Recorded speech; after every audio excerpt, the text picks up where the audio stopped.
Hi, this is Todd Baker from Service First Mortgage, and I'm really excited. I'm here today with Jake Baxter from ARC Mortgage. They are our investor for non-QM mortgages. And the reason we're doing this video is because this is an opportunity for you to understand several different types of what's called non-QM or alternative mortgages.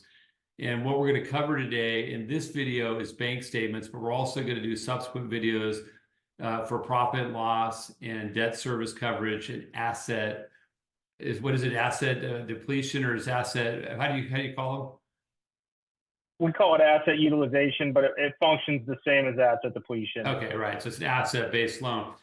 So the target audience, if you're getting this, is my realtor partners or potential realtor partners, builder sales reps, community sales managers, and current partners and potential partners.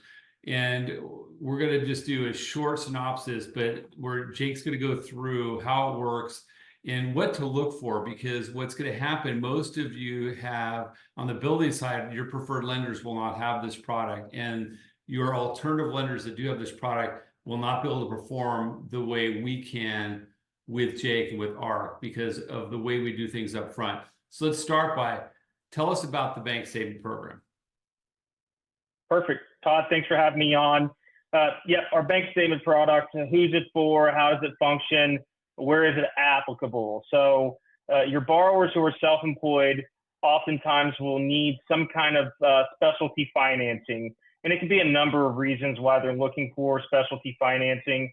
Most commonly, there's going to be issues on tax returns, whether they're writing off too much so that net income is not getting them where they need to be from a debt to income ratio standpoint from just classic underwriting guidelines, or maybe their business is thriving. Think about, we just finished 2023. And so let's say that I was looking at tax returns from last year's filing. That's a year ago. So someone's business could have very well just taken off in the last 12 months.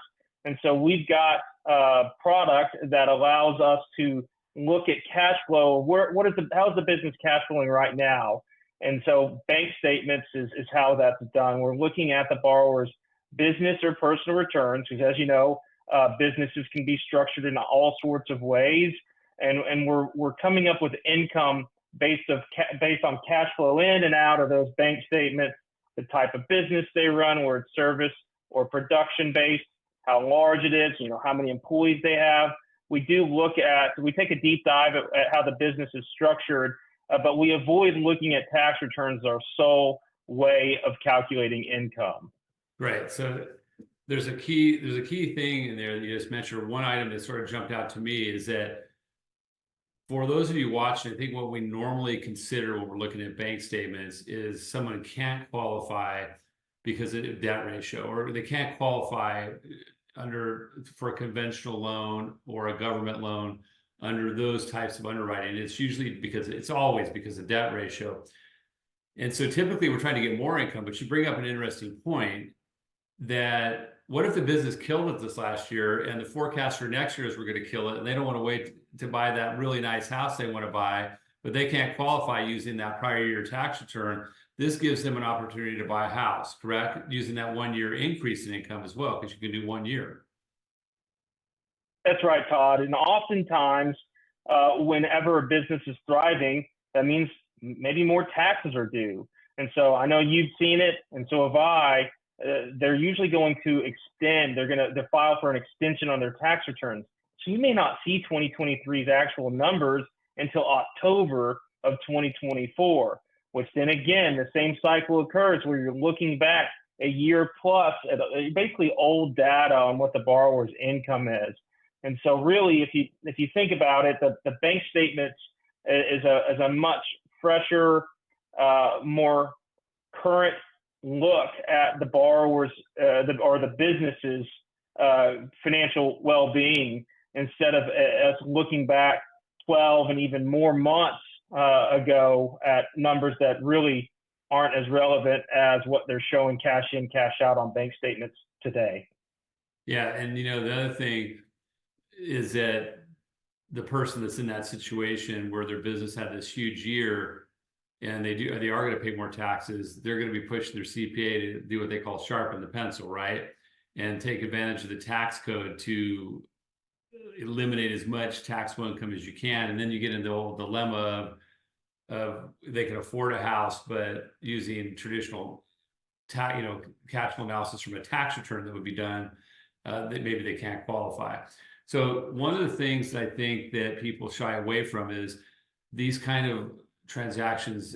Two things. Number one, they tend to blow up on people and they tend to take a long time. But I think there's a couple of things we do to mitigate those. So one of them is talk a little bit about upfront how, like we just did one, for example, where we got the bank statements and you guys do the income calculations up front, which is the most critical piece of these kind of loans.